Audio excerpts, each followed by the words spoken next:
Bonjour à tous et à toutes, et on se retrouve aujourd'hui pour une nouvelle chronique vidéo. Il s'agit de Ma vie toute pourrie de Jenny Smith aux éditions Nathan, paru en juin 2013, courant juin 2013.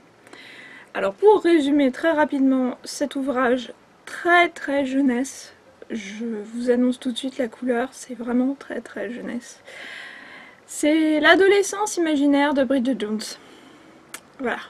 Et donc comme je viens de vous le résumer, vous pouvez imaginer une jeune fille de 13 ans, anglaise, qui vient de perdre sa meilleure amie, enfin perdre, ça a été bien un grand mot, puisque sa meilleure amie, autant pour moi, vient de déménager sur une île au large de l'Écosse, ce qui n'est pas non plus, avec les nouvelles technologies d'aujourd'hui, en soi un terrible malheur, mais bon, quand on est adolescent, tout est un drame, et qui passe son temps à se plaindre des situations catastrophiques qui, dans la plupart du temps, sont provoquées par elle-même et dans laquelle elle se met elle-même dans des situations totalement hallucinantes et totalement ubuesques. Donc voilà, c'est à peu près le résumé du livre.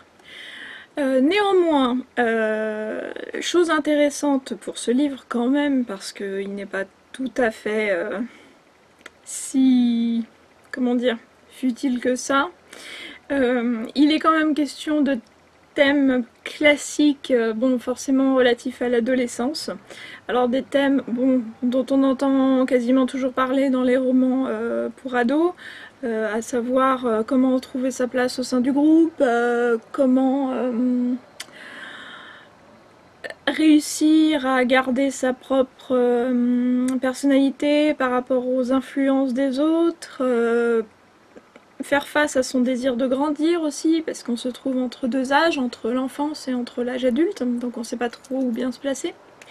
Et ce qui est intéressant pour ce livre, encore plus, c'est qu'il est question de thèmes bien plus matures, qui peuvent influencer la vie des enfants aujourd'hui, et qui ne sont pas forcément toujours abordés dans ce genre de livre, à savoir les disputes au sein des couples, face auxquelles les enfants malheureusement n'y peuvent rien, très souvent, les divorces, l'alcoolisme, tout ce qui peut finalement déteindre sur un enfant qui ne l'a pas choisi, et toutes les conséquences que ça peut avoir sur sa vie par la suite et sur sa façon de se comporter justement et d'évoluer. Donc globalement ça reste une lecture très fluide, comme je vous l'ai dit, c'est pas une lecture très épaisse, hein. Combien il fait de pages celui-là? 260, allez on va dire 280 pages, rapidement lu, lecture facile, je dirais que c'est un bon roman à mettre entre les mains d'une adolescente, oui, plus fille quand même, d'une adolescente de 13 ans qui se cherche et qui, voilà, qui est peut-être en train de justement de se poser pas mal de questions sur sa vie. Voilà, ça pourra peut-être l'aider à apporter un peu plus de réponses, comme nous, on a trouvé pas mal de réponses en lisant Bridget Jones, ou en tout cas, si on n'a pas trouvé de réponse, on s'est payé une belle tranche de rire. Et donc je pense que ça pourrait aider pas mal d'adolescentes qui se sentent pas tout à fait bien dans leur peau à traverser cette situation avec peut-être un peu plus de recul et de sens de la dérision.